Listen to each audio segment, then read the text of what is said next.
Hello bachcho, let's see the question given below are two statements. Statement first, the coagulation is formed of network of threads called thrombins. Statement second, spleen is the graveyard of erythrocytes. Option in the light of the above statements, choose the most appropriate answer from the options given below. In option A, statement first is incorrect, but statement second is correct. In option B, both statement first and statement second are correct. Option C, both statement first and statement second are incorrect. And in option D, statement first is correct, but statement second is incorrect. So firstly, see about the key concept of this question.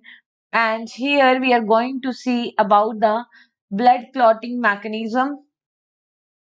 Blood clotting mechanism and spleen. तो firstly see about the blood clotting mechanism. देखो जैसे ही कोई injury होती है तो क्या होता है, ब्लड का लॉस हो जाता है. ठीक है, तो जैसे ही कोई इंजरी हुई, इंजरी होने से ब्लड लॉस होता है. अब ये ब्लड क्या होगा, कोगुलेट होगा.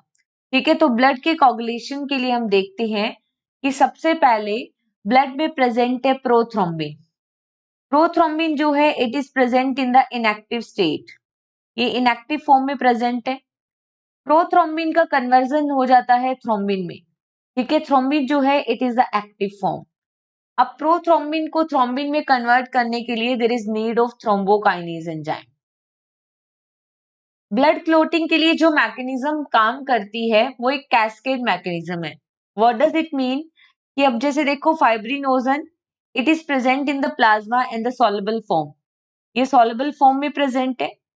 Fibrinogen is converted into the fibrin. ठीक है, फाइब्रिन में कन्वर्ट हो जाता है और ये इनसॉल्युबल फॉर्म है. Fibrin is the insoluble form. ठीक है, तो ये थ्रेड लाइक फाइबर्स बन जाते हैं जो ब्लड को क्लॉट कर देते हैं. और इसके कन्वर्जन के लिए there is need of thrombin. Thrombin जो फर्स्ट स्टेप में बना, now it is going to use and working as a catalyst and it convert fibrinogen into the fibrin.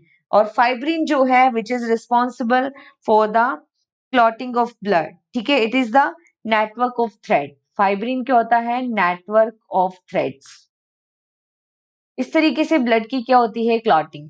On the another side अगर हम बात करें spleen की, spleen जो है it is also known as the secondary lymphoid organ.